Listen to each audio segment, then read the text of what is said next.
स्वागत है आपका न्यूज 11 भारत में। आपके साथ मैं हूं शारिफ इब्राहिम। 11 स्पेशल देख रहे हैं आप, तो आइए शुरू करते हैं 11 स्पेशल में खबरों का सफर। सबसे पहले बात करेंगे सीएम की ललकार की। ईडी का संबंध मिलने के बाद मुख्यमंत्री हेमंत सोरेन जांच एजेंसियों पर हमलावर हैं। मुख्यमंत्री ने खुली चुनौती दी और कहा है कि अगर गुनाह किया है तो आओ गिरफ्तार करके दिखाओ। कार्यकर्ताओं को संबोधित करते हुए मुख्यमंत्री हेमंत सोरेन ने प्रदर्शन करने वाले बीजेपी कार्यकर्ताओं की पहचान कर सबक सिखाने को कहा है। जेएमएम का हल्ला बोल, सीएम हेमंत सोरेन के ईडी को खुली चुनौती।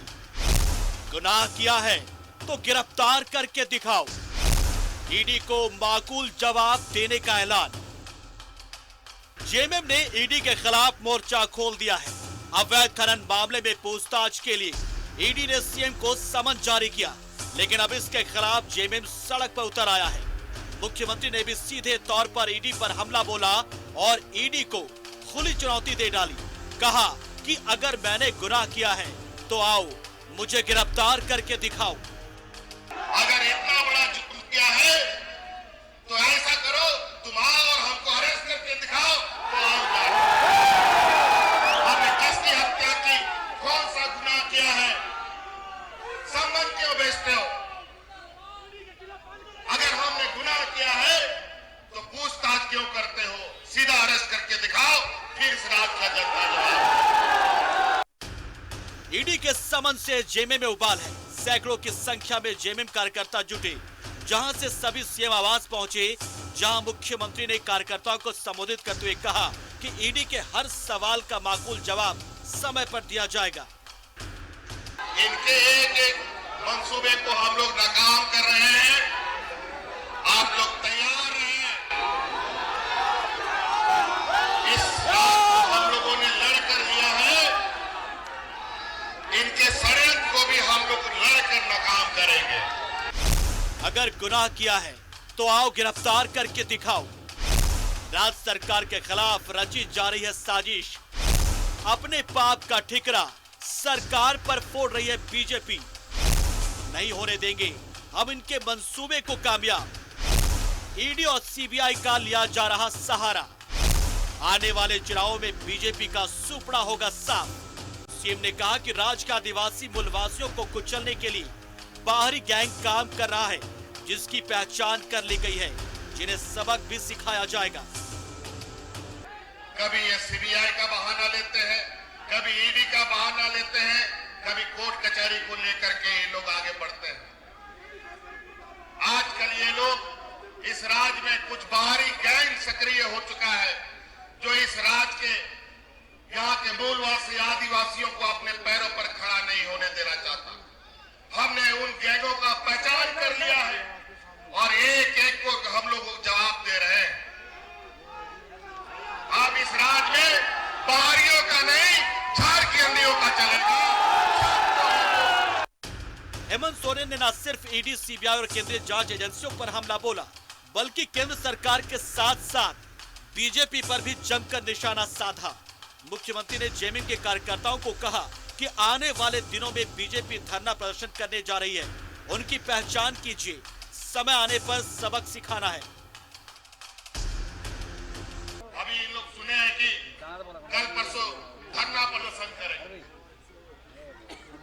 चुन चुन करके याद उनको पहचान कीजिए, कौन लोग धरना प्रदर्शन पे जाते हैं। उन सबको समय आने पर सबक सिखाने का काम करना है। मुख्यमंत्री ने ईडी और बीजेपी ऑफिस की सुरक्षा बढ़ाने पर सवाल उठाए। उन्होंने कहा कि क्यों डर लगता है, हम लोग कुछ करेंगे तो सिर छुपाने की जगह नहीं मिलेगी। ईडी का ऑफिस सुरक्षा बढ़ा दी गई है, बीजेपी की ऑफिस की सुरक्षा बढ़ा दी गई है। क्या जरूरत आन पड़ी है कि उनकी ऑफिसों की सुरक्षा बढ़ा दी गई है?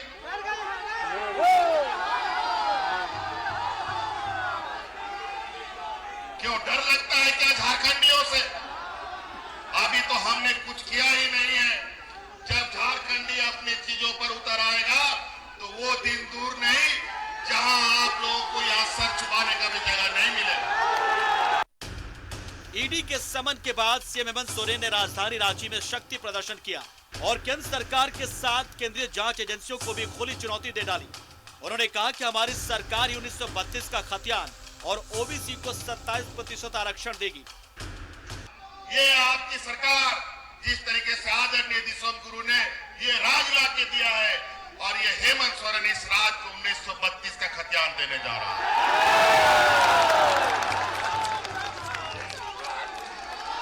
और आज ये हेमंत सोरेन इस राज के ओबीसी को 27% का आरक्षण भी देने जा रहा है। मुख्यमंत्री हेमंत सोरेन ने दावा किया कि सरकार 5 साल का कार्यकाल पूरा करेगी। उन्होंने कहा कि जो हमारा अधिकार छीनेगा उसे हम छोड़ेंगे नहीं।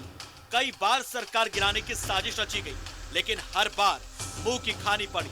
मुख्यमंत्री ने जेएमएम कार्यकर्ताओं को राजनीतिक लड़ाई के लिए तैयार रहने का भी आह्वान किया।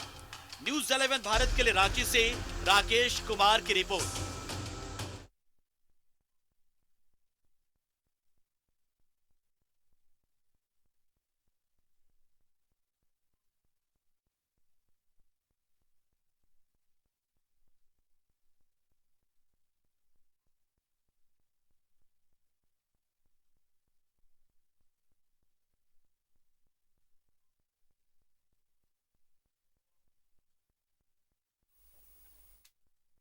ओंकार, आपको हम बता रहे हैं आज ईडी ने जोनल ऑफिस में पूछताछ के लिए सम्मन देकर बुलाया था, लेकिन मुख्यमंत्री की तरफ से एक प्रतिनिधि पहुंचा ईडी कार्यालय और 3 सप्ताह का समय की डिमांड की है, मांग की है। मुख्यमंत्री ने व्यस्तता का हवाला दिया है। आज ही मुख्यमंत्री रायपुर पहुंचे आदिवासी महोत्सव में शिरकत करने के लिए। मुख्यमंत्री फिलहाल छत्तीसगढ़ में है और वहां पर आदिवासी महोत्सव में वो शामिल हुए हैं। लेकिन इन सब के बीच ये कहा जाए कि झारखंड की सियासत का केंद्र बिंदु ईडी बन गया है तो कहीं से गलत नहीं होगा। विपक्ष के निशाने पर सरकार है। ईडी का हवाला देकर लगातार विपक्ष हमलावर है सरकार पर और सरकार की तरफ से बीजेपी के खिलाफ भी कई आरोप है, विपक्ष के खिलाफ भी कई आरोप है, सरकार को अस्थिर करने का आरोप है। आज मुख्यमंत्री कार्यकर्ताओं से मुखातिब हुए थे और इस दौरान उन्होंने इस बात को फिर से दोहराया।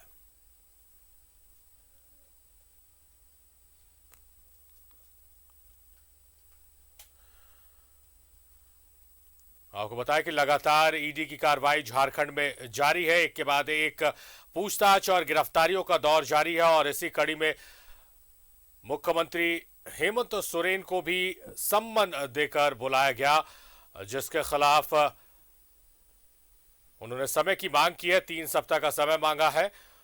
मुख्यमंत्री ने अपने बिजी शेड्यूल का हवाला दिया है।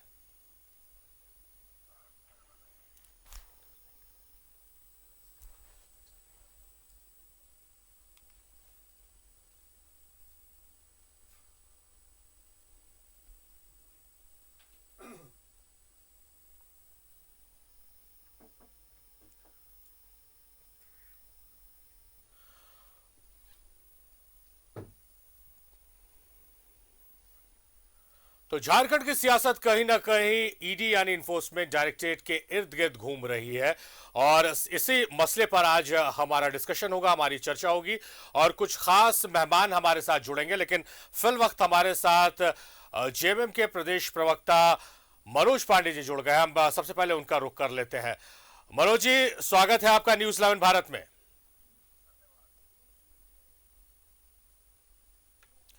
मनोज जी, ईडी के ही इर्द गिर्द झारखंड की सियासत इन दिनों घूम रही है। लगातार विपक्ष हमलावर है सरकार के खिलाफ।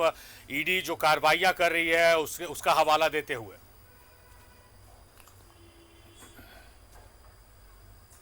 देखिए, बहुत ही दुर्भाग्य की बात है आज जिस राज्य में राजनीतिक रूप से मुकाबला करने में अक्षम हो जाती है भारतीय जनता पार्टी, वहां ईडी, सीबीआई और भी अन्य सरकार जो संवैधानिक संस्थाएं हैं वो सक्रिय हो जाती हैं और उनके मार्फत से अपने विरोधियों को कमजोर करने का प्रयास या पिछले दरवाजे से, चोर दरवाजे से सत्ता में आने का प्रयास करती है, जो लोकतंत्र के लिए बहुत ही घातक है। हम लोगों ने ऐसा पहले कभी न देखा न कभी सुना। आज जो एक ट्रेंड चल रहा है पिछले 5-7 सालों से, वो बहुत ही खतरनाक है। आने वाले दिनों में अगर यही हाल रहा तो लोकतंत्र, जो सबसे गौरवपूर्ण लोकतंत्र है, पूरे दुनिया में सबसे बड़ा लोकतंत्र है, वो दागदार हो जाएगा। लेकिन इन सभी से इतर भारतीय जनता पार्टी के आला नेतागण इस मुगालते में हैं, इस अहंकार में हैं कि हम केंद्र में हैं, हमारी अधीन जो संस्थाएं हैं हम उनका दुरुपयोग करेंगे और लोकतंत्र का गला घोटेंगे, जनादेश का अपमान करेंगे। तो झारखंड में ऐसा नहीं चलेगा। झारखंड में यहां के झारखंडी अपना हक और अधिकार लेना जानते हैं। लड़के हम लोगों ने अलग राज्य लिया है, लड़के हम लोगों ने अपने हक और अधिकार लिए हैं। तो अगर ऐसी नौबत आई, ऐसी परिस्थिति आई कि हमको लगा कि हमारा हक और अधिकार छीना जा रहा है, निश्चित तौर पर इसका सदन से लेकर सड़क तक पुरजोर विरोध किया जाएगा। जो आज आपको हल्का एक अनुभूति हुई होगी, कुछ कार्यकर्तागण जो स्वयं प्रेरित होकर जिलों से पहुंचे थे रांची, उनमें जो गुस्सा था, जो आक्रोश था और अपने नेता के प्रति जो प्यार था, समर्पण था, वो देखने लायक था। तो माननीय मुख्यमंत्री ने सभी को समझाया, बातें की, रूबरू हुए और वापस उनको जिला भेजा गया। लेकिन आने वाले दिनों में अगर रवैया यही रहा तो निश्चित तौर पर इसका पुरजोर विरोध किया जाएगा और झारखंड और झारखंडी भावनाएं अगर आहत होंगी तो मुझे लगता है भारतीय जनता पार्टी के लिए यह खतरे की घंटी होगी।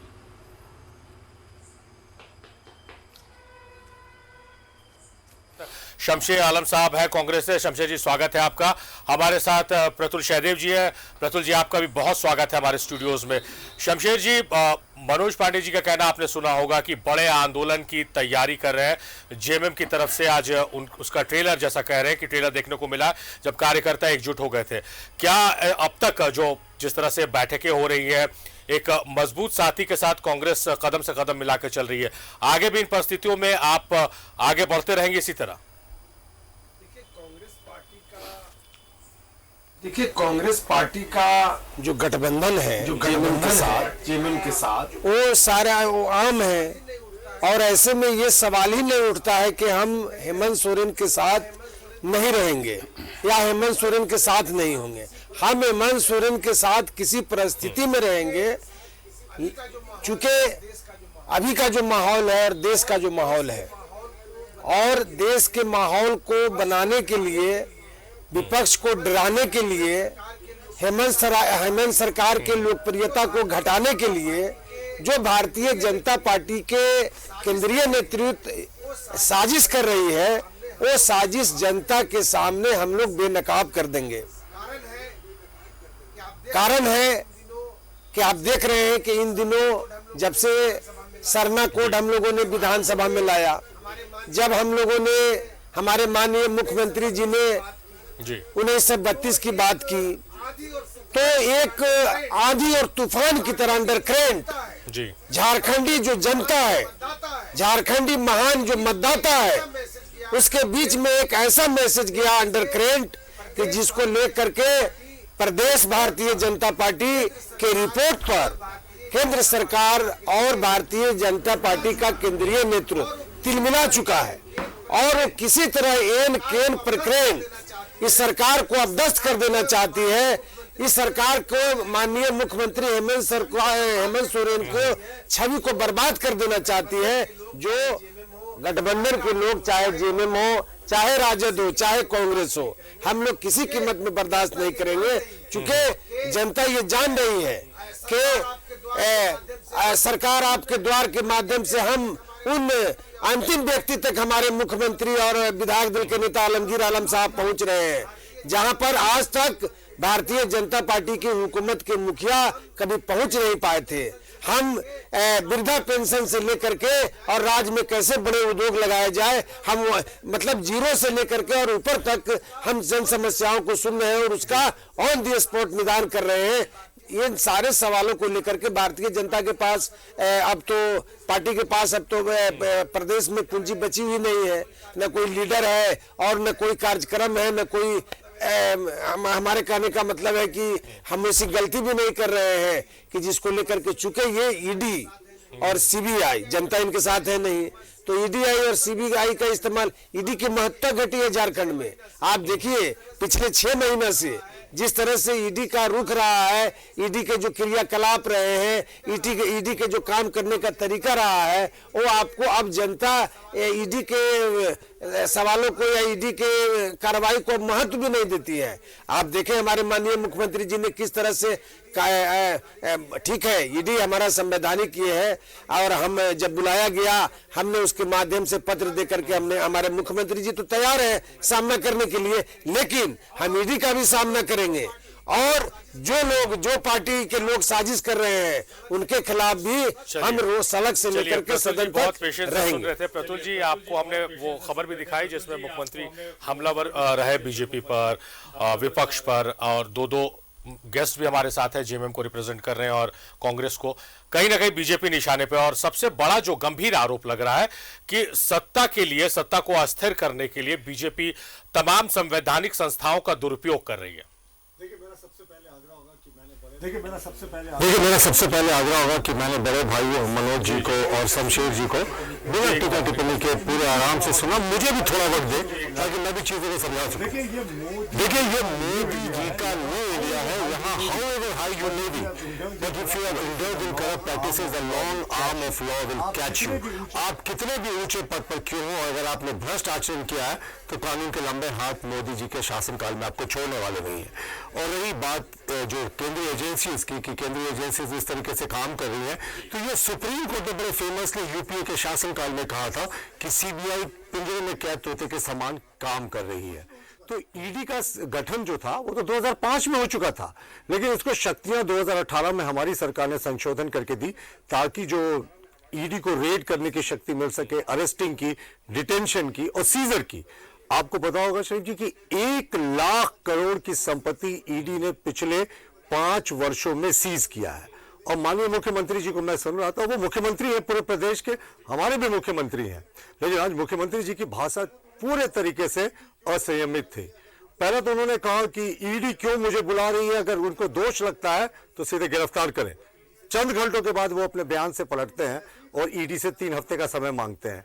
अगर उनको ऐसे ही था जो पहला बयान उन्होंने दिया था कार्यकर्ताओं के सामने कि अरे ईडी मुझे गिरफ्तार करना है तो करे, इसके लिए इतना लंबा प्रोसेस में जाने की जरूरत नहीं, लेकिन दूसरी तरफ वो समय भी मांगते। खैर ये उनका कानूनन अधिकार था और वो जनता को, अपने कार्यकर्ताओं को उत्साह में देने के लिए कुछ भी कर रहे हो। लेकिन हमारा मानना है कि ये simple open and shut case of corruption है। ईडी ने माना है कि 1000 करोड़ का खनन घोटाला सिर्फ झारखंड के एक जिले साहिबगंज में हुआ है। आप सोच ले, ऐसे 14-15 जिले हैं झारखंड में जहां माइंस, मिनरल्स और पत्थर का खनन होता है। यानी इसका क्वांटम मुझे लगता है कि ये बता पाना बड़ा मुश्किल है, पर एक मोटे तौर पर आंका जाए तो 15,000 करोड़ के आसपास का स्कैम होता रहा। और इसमें किन लोगों की गिरफ्तारी हुई? मैंने कहा ना, पाप का घड़ा फूटना ही था। पाप, पी से प्रेम, ए से अमित और पी से पंकज, तो ये घड़ा तो फूटना ही था। अब इस घड़े के फूटने से उस घड़े के भीतर जो था उसकी कितने दूर तक किन किन लोगों पर छिड़क जाती है और किन किन लोग इस किताब में झुलसते हैं, ये तो आने वाला समय बताएगा। लेकिन हमारा एक ही प्रश्न है कि मुख्यमंत्री जी ने आज एक तरीके से विपक्ष को धमकाया कि हम चिन्हित कर रहे हैं कि कौन कौन से लोग बीजेपी के इसके नेतृत्व करेंगे इस आंदोलन का जो हमारे खिलाफ चलेगा। मैं मुख्यमंत्री जी को बोलता हूं, मनोज पांडे जी बैठे हैं कि भाई बीजेपी का एक कार्यकर्ता, मैं भी रहूंगा मुख्यमंत्री के प्रदर्शन के खिलाफ में, क्योंकि हम मानते हैं कि राज्य में बड़े पैमाने पर भ्रष्टाचार हुआ है। आप सब कार्रवाई कर लो, लेकिन विपक्ष को अगर आप इस तरीके से धमकाओगे कि हम एक एक लोग को चिन्हित करके कार्रवाई करेंगे, तो ये प्रजातंत्र के लिए सुखद संकेत नहीं है। फाइनली मैं समाप्त कर रहा हूं। देखिए, ये एक, मैंने पहले भी कहा, ये करप्शन का केस था। ईडी ने इनको समन इशू किया था, लेकिन जिस तरीके से इनके कार्यकर्ताओं ने कहा तीर चलेगा, बम चलेगा, और उसके बाद माननीय मुख्यमंत्री जी का भाषण और उसके बाद कार्यकर्ताओं का सड़क पर उतरना, ये मुझे लगता है कहीं ना कहीं ये क्रिमिनल इन्वेस्टिगेशन सिस्टम को प्रभावित करने की कोशिश की जा रही है, जो कि बहुत गलत है। भाई हमारे नेताओं ने भी, मुरली मनोहर जोशी साहब ने, लाल कृष्ण आडवाणी साहब ने सीबीआई इंक्वायरी को फेस किया है। राम जन्मभूमि केस में, जैन हवाला केस में सीबीआई के सामने हाजिर हुए हैं। उस समय तो किसी ने नहीं कहा था कि भाई सीबीआई को यूज किया जा रहा है। हम लोगों ने, न्याय की अंततः जीत हुई और सारे नेता बरी हुए। लेकिन माननीय मुख्यमंत्री जी का जिस तरीके से नैरेटिव सेट किया जा रहा है, क्या पंकज मिश्रा इनसे करीबी नहीं थे? आखिर मुख्यमंत्री के साइन किए हुए, बस मैं समाप्त कर रहा हूं, मुख्यमंत्री के साइन किए हुए चेक्स उनके पास कैसे मिलते हैं? ब्लैंक चेक्स कैसे मिलते हैं? पासबुक कैसे मिलता है? अमित अग्रवाल के बारे में कहा जाता है कि रात के 9 बजे का सीएम हाउस का सीसीटीवी फुटेज आप निकाल लें तो उस शख्स की मौजूदगी हमेशा दिखती है। आप सीसीटीवी फुटेज की बात छोड़ दें, जो तस्वीरें जारी हुई है देश के सबसे प्रतिष्ठित उद्योगपतियों में एक रतन टाटा से जिस अदब तरीके से माननीय मुख्यमंत्री जी उन्हें मिला रहे हैं, तो ये उनके बीच का और अमित अग्रवाल के बीच के रिश्ते को इंगित करता है। और फाइनली जो प्रेम प्रकाश थे, उनके घर में 2 AK-47 रिकवर हुआ था। वो दोनों गार्ड मुख्यमंत्री क्या ड्यूटी कर रहे थे साहब, इससे डायरेक्ट कनेक्शन क्या होगा। उस समय ईडी ने रांची पुलिस को कहा था कि आप FIR कीजिए, 2 महीने बीत गए, FIR नहीं हुआ। ये कवर अप ऑपरेशन है और हम मानते हैं ये सिर्फ भ्रष्टाचार का मामला है। हम लोगों ने इस मामले को पुरजोर तरीके से उठाया है। हम सड़कों पर भी होंगे। 7 तारीख से लेकर 23 तारीख तक इस सरकार के भ्रष्ट आचरण के खिलाफ आंदोलन चलेगा। और देखिए, अगर ये सरकार पिछड़ों के लिए, मूलवासियों के लिए, आदिवासियों के लिए कोई भी न्याय संगत निर्णय लेती है तो हम उसके साथ है, लेकिन सिर्फ आप ध्यान भटकाने के लिए अगर ऐसे निर्णय लेंगे तो जनता भी समझती है। और ऐसा कोइंसिडेंस कैसा कि विधानसभा का सत्र आपको तभी याद आता है जब आप फंसते दिखते हैं। पहली बार जब इलेक्शन कमीशन का ओपिनियन आया तो आपने 5 सितंबर को सत्र बुलाया। दूसरी बार जब ईडी का शिकंजा पे कस रहा है तो 11 नवंबर को सत्र बुला रहे हैं। तो ये सब डेविएशन टैक्टिक्स है। हमें लगता है कि माननीय मुख्यमंत्री जी जिस संवैधानिक पद पर बैठे हैं उसकी मर्यादा का ख्याल रखना चाहिए और इन्वेस्टिगेशन से कोऑपरेट करना चाहिए। सड़क पर उतर के फरियाने की बात नहीं करनी चाहिए। मनोज जी, आपने सुना, बहुत गंभीरता से आपने प्रतुल जी की बातों को सुना है। गंभीर आरोप लगा रहे हैं प्रतुल जी। आप मुख्यमंत्री ने जो आरोप लगाया या फिर आप दोनों जो लोग जुड़े हैं कांग्रेस के साथी आपके जुड़े हैं, उन्होंने जो आरोप लगाया उसका जवाब देते हुए आरोप लगाया। हालांकि एक यहां पर सवाल मेरी तरफ से भी बन रहा है, जो मैं सवाल को लेकर प्रतुल जी के पास लौटूंगा कि बीजेपी के तमाम जो नेता हैं, जिन दस्तावेजों के, जिन चेक्स के, जिन सीसीटीवी फुटेज की बात कर रहे हैं, अभी तक उसका खुलासा ईडी की तरफ से नहीं किया गया। तो क्या उसको आधार बनाकर कह देना कि मुख्यमंत्री भी शामिल है या मुख्यमंत्री की संलिप्तता है, कितना जायज कितना नाजायज?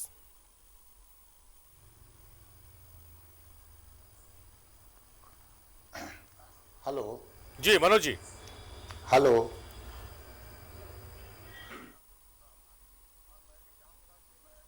था और मैं भी चाहूंगा कि मैं कुछ उनका जवाब दे दूं और वो भी ध्यान से सुने, गौर से।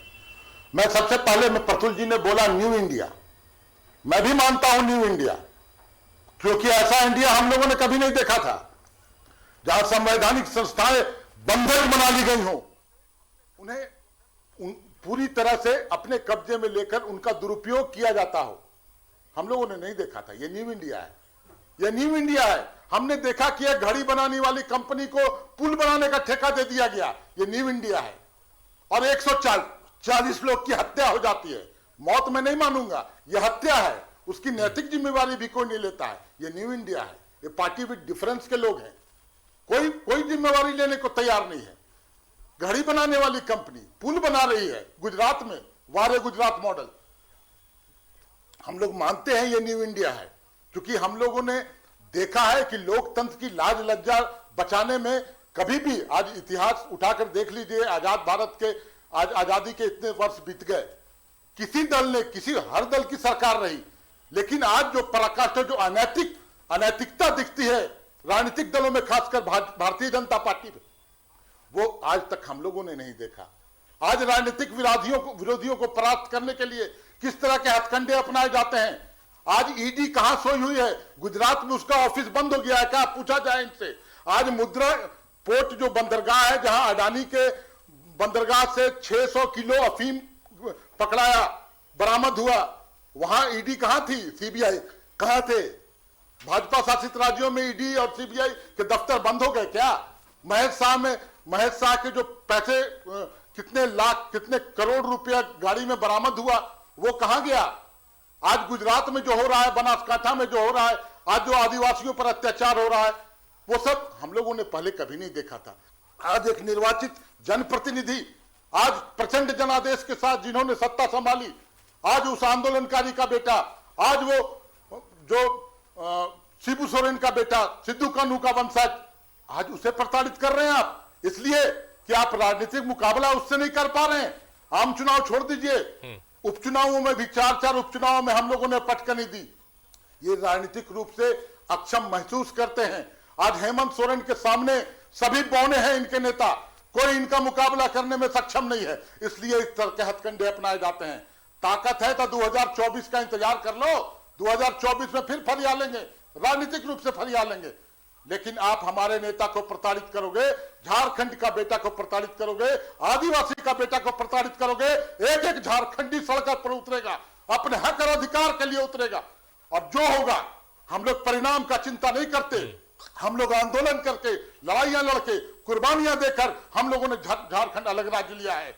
आज अगर हक और अधिकार छीना जाएगा तो फिर सड़क से लेकर सदन तक हर तरह से सक्षम है झारखंड मुक्ति मोर्चा का एक एक कार्यकर्ता।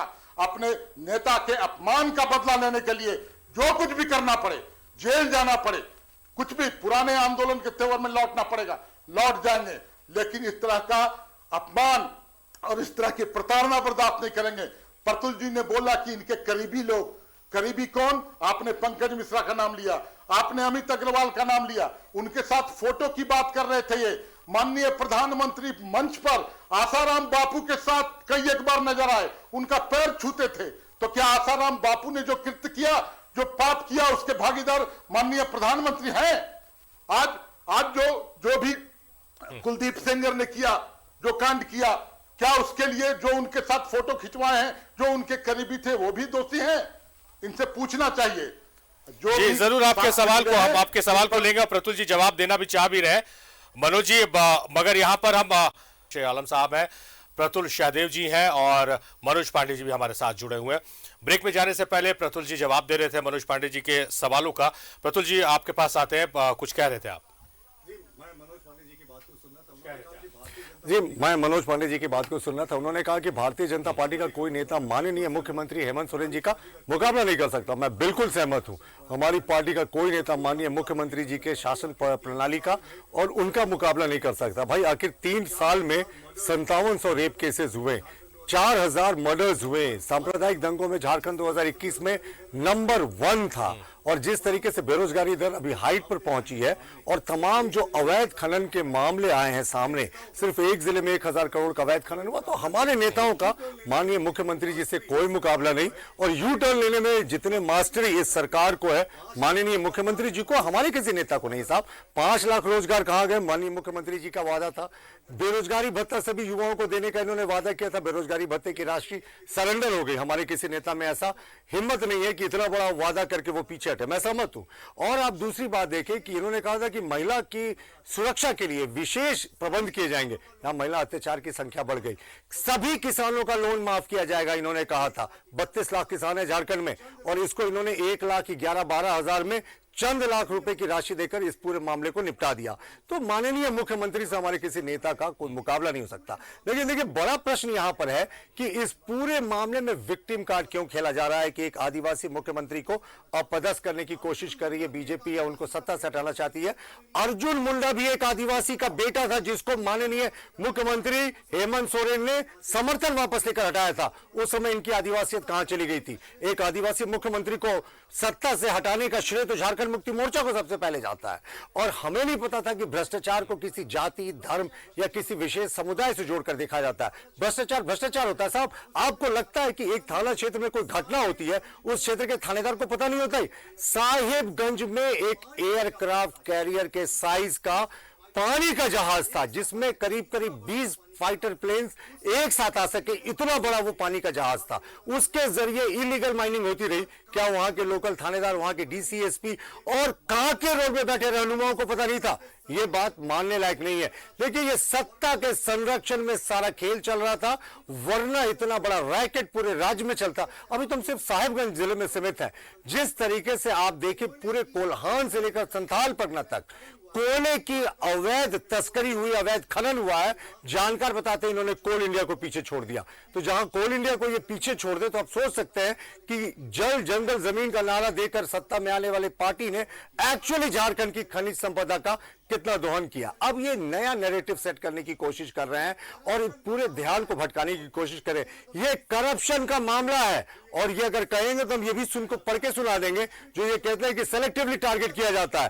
भाई, लक्ष्मीकांत शर्मा जी विधायक है, पूर्व मंत्री है मध्य प्रदेश में, वो हमारे सेंट्रल एजेंसीज के स्कैनर पे हैं।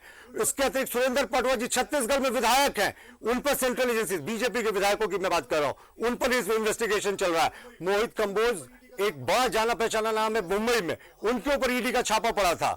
पीबीएस शर्मा बहुत बड़े नेता थे, गुजरात के, बड़ौदा के वाइस प्रेसिडेंट बीजेपी के थे, उनके ऊपर ईडी का छापा पड़ा, पार्टी ने उन्हें दूसरे दिन पार्टी से निकाल दिया। इसके अतिरिक्त जनार्दन रेड्डी थे, उनके ऊपर भी, जो हमारे पार्टी के विधायक हैं, उनके ऊपर भी सेंट्रल एजेंसीज की जांच चल रही है। तो जो भी गलत करेगा हमारे यहां उसके लिए कोई जगह नहीं है। लेकिन आप ये कहकर करप्शन से नहीं बच सकते हैं कि सिर्फ सेलेक्टिवली टारगेट किया जा रहा। साहब, ईडी के दरवाजे आपके पास खुले हैं, अगर आपको हमारे नेताओं के खिलाफ शिकायत मिली तो आप जाकर क्यों नहीं करते हैं?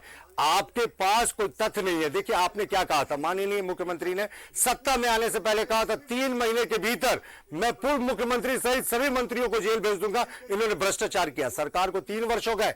कई केसेस में 2021 के शीतकालीन सत्र में जिस टॉफी और टी शर्ट घोटाले की बहुत चर्चा हुई थी, उसमें इनकी सरकार के मंत्री ने लिखित उत्तर दिया विधानसभा के पटल में कि ऐसा कोई घोटाला नहीं हुआ। तो ये सिर्फ वोट लेने के लिए करते कुछ है, और जो भ्रष्टाचार का नंगा खेल हुआ और कोरोना की बात करते, ये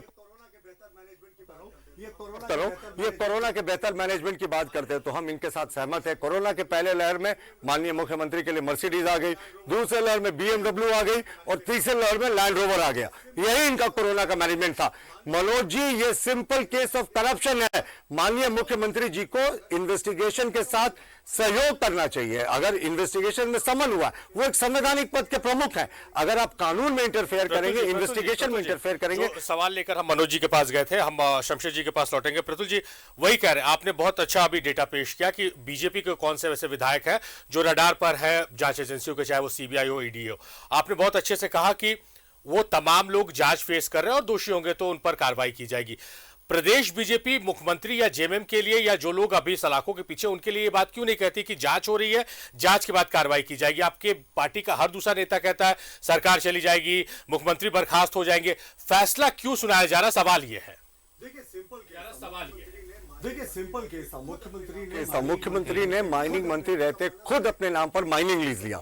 ये हमारी पार्टी का मानना था, ये clear case of office of profit as representation of people's act section 19A का उल्लंघन है। कोई खुद के विभाग में खुद को उपकृत नहीं कर सकता। हम लोगों ने राज्यपाल के पास जाकर शिकायत दर्ज की, उसके बाद सारे दस्तावेजों को इलेक्शन कमीशन ने माननीय मुख्य सचिव से सत्यापित कराकर अपनी अनुशंसा भेज दी। देखिए, अब ये राजभवन को, राज्यपाल को बीजेपी के एजेंट के रूप में ये दर्जा देते हैं। इनके पार्टी के कुछ नेताओं का बयान था कि ये दीनदयाल उपाध्याय मार्ग से निर्देश लेते हैं। लेकिन महामहिम ने क्या किया? महामहिम ने पहले ओपिनियन पर सेकंड ओपिनियन सीख किया, जबकि उनकी ये संवैधानिक बाध्यता नहीं थी। वो चाहते तो इलेक्शन कमीशन के पहले ओपिनियन पर निर्णय ले लेते, और हमें सबको पता है कि पहला ओपिनियन क्या था, हालांकि पब्लिक डोमेन में चीजें नहीं है। लेकिन उन्होंने सेकंड बार लीगल ओपिनियन लेकर एक नजीर पेश किए साहब कि सिर्फ इंसाफ होना नहीं चाहिए, ऐसे तरीके से इंसाफ होना चाहिए कि इंसाफ हुआ, ऐसा लोगों को लगे। ये कांग्रेस का एरा नहीं है जिस समय राजभवन सेंट्रल गवर्नमेंट का एक पोस्ट ऑफिस के रूप में कार्य करता था। हमारे यहाँ एजेंसियां राजभवन स्वतंत्र रूप से कार्य करती है, और मैंने फिर से कहा कि मुख्यमंत्री जी उच्च पद पर आसीन है, इन्हें नजीर पेश करनी चाहिए, इन्हें धमकाना नहीं चाहिए। और हमें गहरा आपत्ति है इस बात पर, हालांकि इस बात से कतई विचलित नहीं है कि उन्होंने कहा कि बीजेपी के जो नेता प्रोटेस्ट करेंगे सबकी शिनाख्त की जाएगी, कार्रवाई की जाएगी। अरे कर लीजिए मुख्यमंत्री जी कार्रवाई। ऐसे ही मुश्किल हालातों से भारतीय जनता पार्टी 2 सीटों से आज 303 सीटों तक पहुंची है, उससे आगे जा रही है। तो इस पे कोई रोक नहीं सकता। ऐसे जुल्म हम लोगों ने बहुत देखे हैं, लेकिन करप्शन के खिलाफ हमारी सरकार का, केंद्रीय सरकार का जीरो टॉलरेंस है। और किसी ने भी भ्रष्टाचार किया हो, कितने भी ऊंचे पद पर हो, वो बचेगा नहीं। और आप ये बार बार क्यों मानकर चल रहे हैं बता रही है, आप दोषी हैं? ये तो बार बार भाजपा बता रही है। पक्ष को रखने के नहीं, ये इनको इनका पक्ष रखने, देखिए इनको इनका पक्ष रखने के लिए बुलाया गया, लेकिन ये पक्ष रखने के बाद ऐसा कभी नहीं होता है। आइटिनरी जो जारी होता है मुख्यमंत्री जी का, वो सिर्फ 1 दिन का होता है कि अमुक जगह जाएंगे, अमुक जगह जाएंगे। ये पत्र सम्मन मिलने के बाद माननीय मुख्यमंत्री जी का अगले 15 दिनों का शेड्यूल था।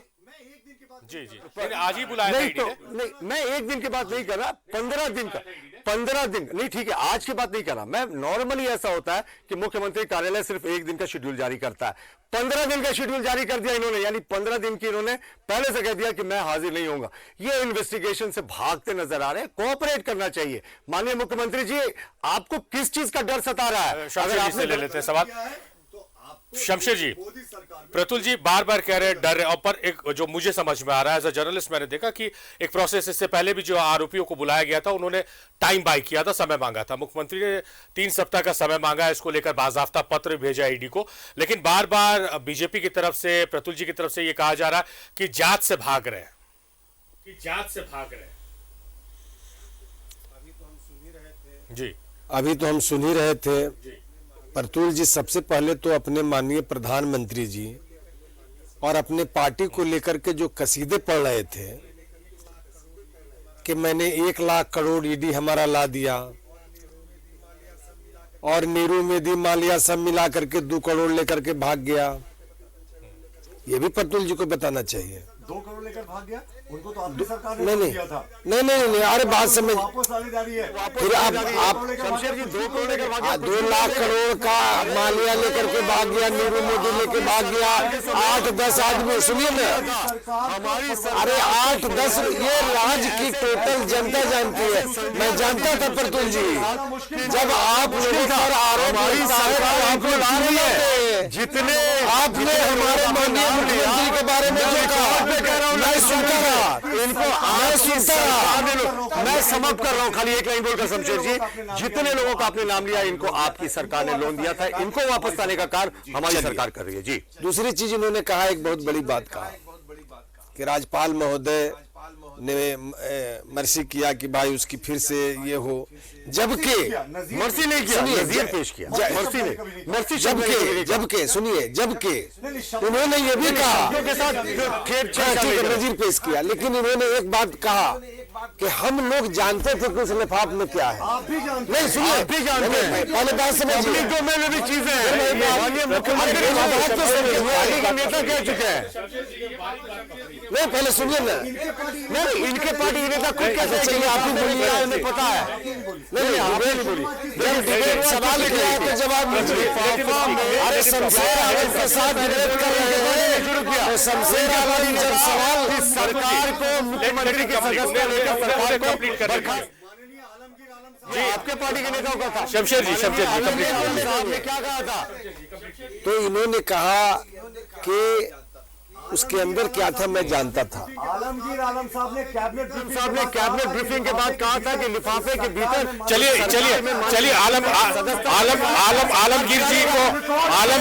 आलमगीर आलम जी को ही पता था, आपको ही पता था, चलिए बीच का रास्ता यही है, चलिए हो गया, ठीक है। अब रहा ये बात, भारतीय जनता पार्टी के लोग कहते हैं सरकार गिरा देंगे, गिर जाएगी। जी नहीं, सुनिए ना, प्रतुल जी टुकेगा तो पूरा बोलना बंद कर। मुख्यमंत्री ये तो व्यवस्था, नहीं ये व्यवस्था गलत है, सरकार को कोई आप गलत व्यवस्था नहीं। देखिए बहुत पेशेंसली आपको सुना प्रतुल जी, उन्हें कंप्लीट कर, उन्हें आपके पास आएंगे, आपके पास आएंगे, आपके पास एकदम हम लौटेंगे। शमशेर जी अपनी बात को मुकम्मल कीजिए। नहीं आप ही का प्रतुल जी देखिए, फिर हम लोग डिबेट में जा रहे हैं, फिर किसी की बात नहीं आ पाएगी। आप जो बोले मैं सुना जी शमशेर जी, जाएगी तो सरकार खुद ब खुद जाएगी, ये मेरा तो दिन रात जब से हमारी हुकूमत बनी है, गठबंधन की हुकूमत बनी, तब से आप लोगों ने गठबंधन की हुकूमत है, शमशेर जी आप डिबेट में चले जाइए, आपकी बात को कंप्लीट करें।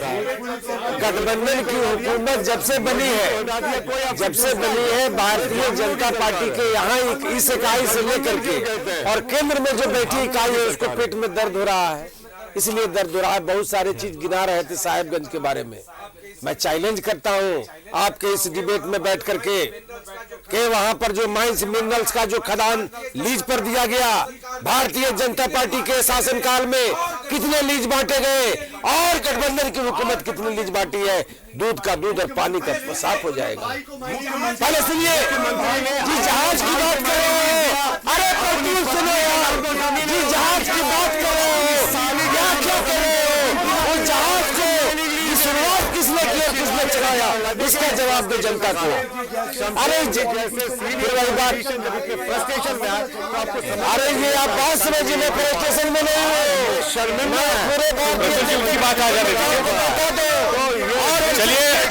चलिए हम नहीं चाह रहे थे कि डिबेट में हम उलझे, हम सार्थक बात लेकर आए, जनता को एक संदेश जाए, क्योंकि तमाम रिप्रेजेंटेशन है बीजेपी की तरफ से, कांग्रेस की तरफ से, जेएमएम की तरफ से, लेकिन बहस में उलझ रहे हैं। हमारे सालों के बारे में 2 चार्जशीट न्यायालय में दाखिल किया है, उसमें से एक चार्जशीट जो गिट्टी घोटाले का है, मुख्यमंत्री जी के पंकज मिश्रा मुख्य अभियुक्त हैं, उसमें ईडी ने पूछताछ करने के लिए मुख्यमंत्री हेमंत सोरेन जी को भी बुलाया है। मैं ये कहना चाहता हूं कि आपने मुख्यमंत्री जी को बुलाया, ठीक है, मगर आपके गिट्टी घोटाले के चार्जशीट में 2/3 घोटाला तो रघुवर जी के सरकार में हुआ, जो मुख्यमंत्री भी थे और खान मंत्री भी थे। उनके बदले हुए डिस्ट्रिक्ट माइनिंग अफसर ने सबसे ज्यादा घोटाला किया। हालिया घोटालों के बारे में 2 चार्जशीट न्यायालय में दाखिल किया है, उसमें से एक चार्जशीट। तो सरयू राय की आपने बयान को सुना है और इस बयान ने अब और झारखंड के सियासी पारे को चढ़ा दिया है। हमारे साथ बातचीत करने के लिए हमारे स्टूडियो में मौजूद है प्रतुल शहदेव साहब, शमशेर आलम साहब और मनोज पांडे जी भी हमारे साथ है। मनोज पांडे जी का रुख हम कर लेते हैं। मनोज जी, डिबेट में जाने से पहले ये चर्चा हो रही थी, आप सुन रहे होंगे कि किसके शासनकाल में, किसके कार्यकाल में ज्यादा बड़ा घोटाला हुआ या कितने घोटाले हुए। इस पर एक कड़ी चर्चा को और आगे बढ़ा दिया सरयू राय साहब ने। उन्होंने सीधे तौर पर कहा है कि ईडी मुख्यमंत्री हेमंत सोरेन को ही क्यों, रघुवर दास को भी बुलाए, पूर्व मुख्यमंत्री रघुवर दास को ही पूछताछ के लिए बुलाए। उनके एक शासनकाल के दौरान भी कई बड़े घोटाले हुए हैं।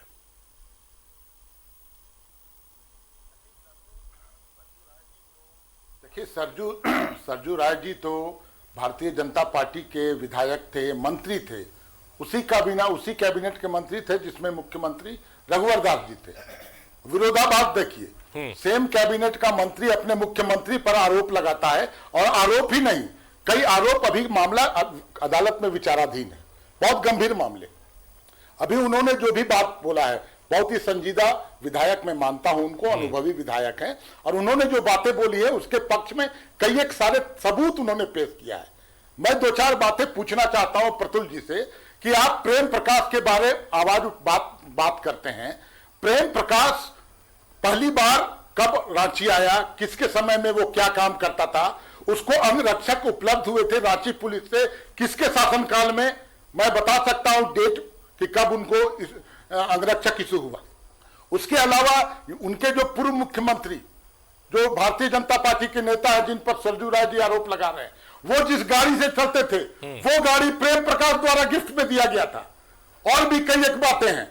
ये आरोप लगाते हैं सिर्फ उठपटांग बातें, झूठ बोलना इन लोगों की फितरत है। अभी इन्होंने बोला कि विमेन एट्रोसिटीज माने बलात्कार की घटनाएं बढ़ गई हैं। मैं इनको चुनौती देता हूं, 2018 में, 2019 में और 2017 में जो विमेन एट्रोसिटीज की घटनाएं थी उससे कम हुआ है 2021 और 22 में।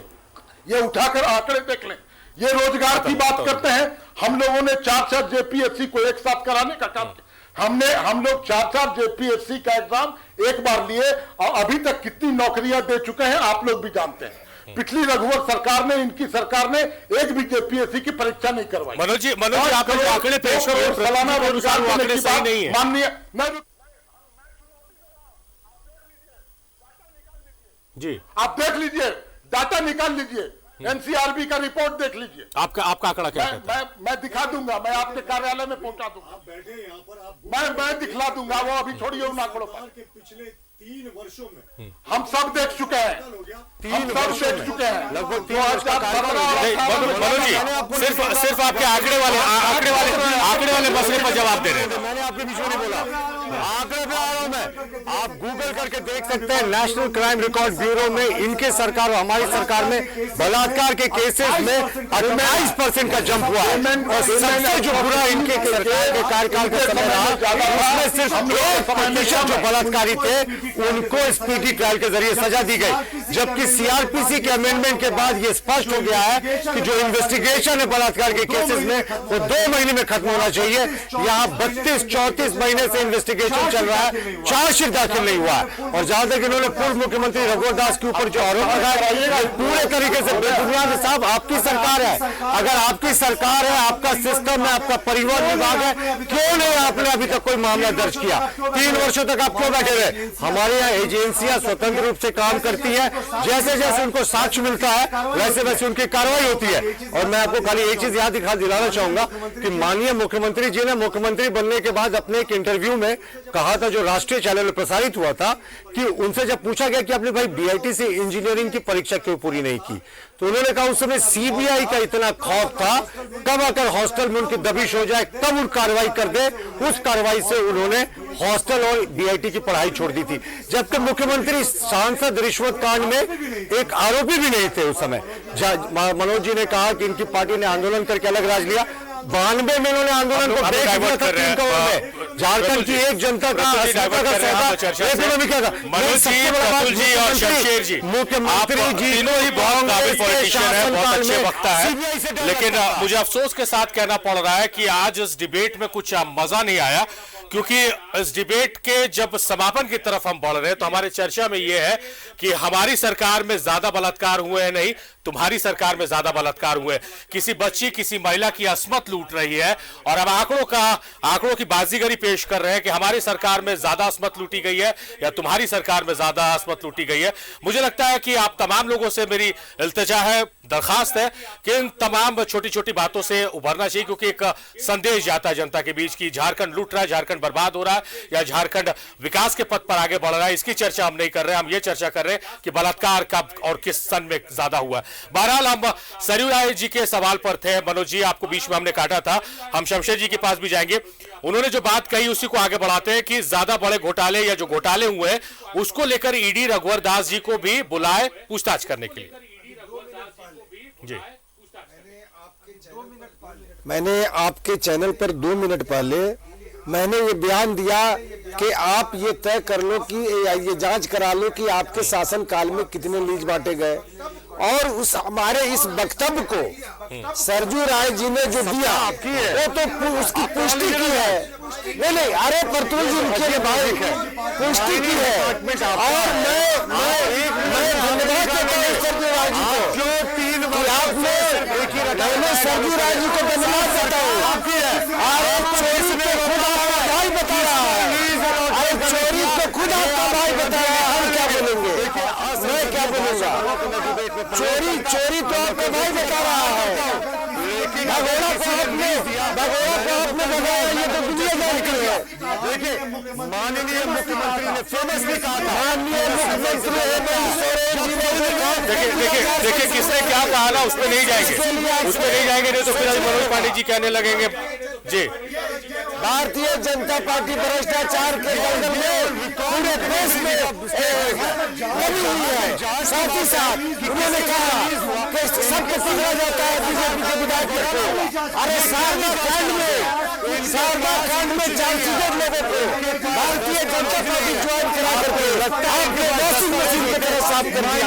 और मनोज जी सरयू जी के बारे में कहा जाता है, सरयू राय जी के बारे में, कि वो जो बातें कहते हैं बहुत गंभीरता से कहते हैं, हल्की बात नहीं करते, वो बहुत काबिल पॉलिटिशियन है और जो चीज है वो कहते हैं वो चीजें होने लगती है, दिखने लगती है सामने।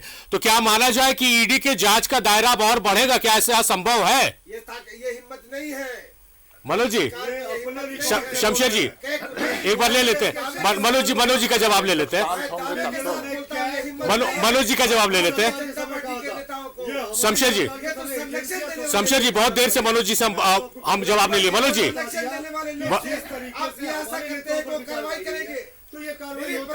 बस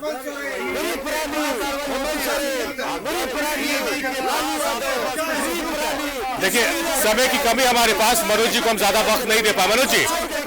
मनोज जी आप अपनी बात को रखिए। मनोज जी आप अपनी बात रखिए।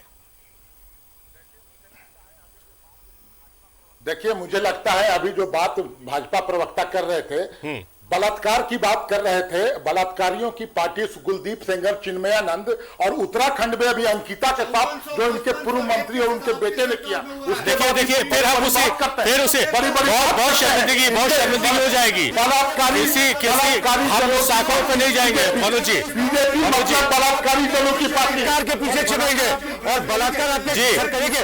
कौन सा चिन्मयानंद, कौन सा कुलदीप सेंगर, अपनी बात को अमल कीजिए। मनोज जी नहीं कर रहा है, मनोज जी आप अपनी बात रखिए, हम आप तो सुन पा रहे हैं। मैं बता रहा हूँ, लेकिन वो देखिए सरयू राय जी ने जो बोला है होनी चाहिए, लेकिन मैं आपको बता रहा हूँ गाइडेड बाई दीनदयाल उपाध्याय देने का वादा मैं आपको बता रहा हूँ, ईडी तो गाइड हो रही है दिल्ली से। देखिए, अभी प्रतुल जी ने कई एक उदाहरण दिए थे कि हमारे विधायकों पर भी इन्वेस्टिगेशन चल रहा है। इन्वेस्टिगेशन ही चलेगा, कार्रवाई कुछ नहीं होगी। अभी मैं एक उदाहरण बता रहा हूं, इलेक्शन कमीशन में जब हमारे माननीय 2 विधायकों के ऊपर दर्ज हुआ शिकायत, उस पर कार्रवाई तुरंत शुरू हो गई, उस पर सुनवाई शुरू हो गई। समरी लाल जी का case open and shut case, जैसे बोलते हैं प्रतुल जी, ओपन एंड शट, तो इसमें अभी तक कोई कार्रवाई नहीं हो रही है, क्योंकि ये इनके अपने लोग हैं। ईडी में भी कार्रवाई नहीं होगी, सिर्फ इन्वेस्टिगेशन चलेगा। डुल्लू महतो पर कोई कार्रवाई नहीं है, सिर्फ इन्वेस्टिगेशन होगा। आज समरी लाल पर क्यों नहीं हो रहा है? समरी लाल पर क्यों नहीं हो रहा है? समरी लाल पर फैसला क्यों नहीं आ रहा है? समरी लाल पर फैसला क्यों नहीं आ रहा है? ट्राइबल गवर्नमेंट नहीं है ये, मूल आज आदिवासी को प्रताड़ित करिएगा, झारखंडी को प्रताड़ित करिएगा। जमीन का लीज दिया, क्या किसी शनिचरा मुंडा को दिया, क्या किसी शुक्रा उराव को दिया? नहीं, आपने मुख्यमंत्री जी को दिया, उनकी को दिया, नहीं, सभी को दिया। छत्तीसगढ़ के लोगों से नहीं लुटवाया। यहाँ का मुख्यमंत्री छत्तीसगढ़ का आदमी को नहीं बनाया, आदिवासी को बनाया। उनका फोकस है आज के लिए जो समाज के अंतिम पायदान पर खड़ा आदिवासी है। बीजेपी का मतलब भारतीय झूठा पार्टी, आदिवासी बड़का झूठा पार्टी।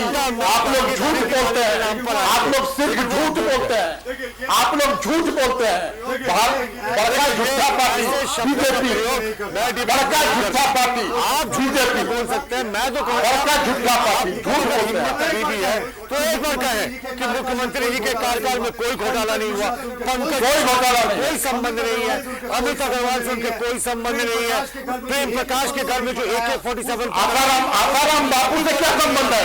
माननीय प्रधानमंत्री का आसाराम बापू से क्या संबंध है? आसाराम बापू से क्या संबंध है?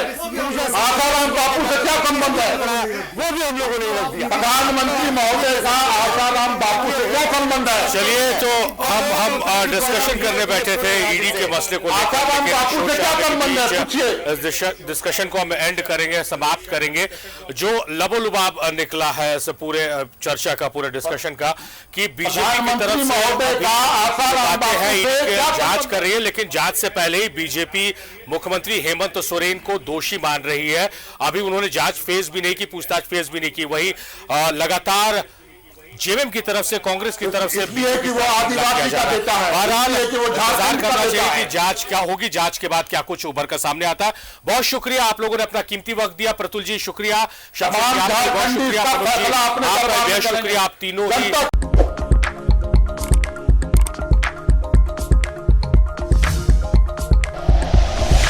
Like and share videos, subscribe करें हमारा चैनल और प्रेस करें बेल आइकॉन। न्यूज़ 11 भारत, सच है तो दिखेगा।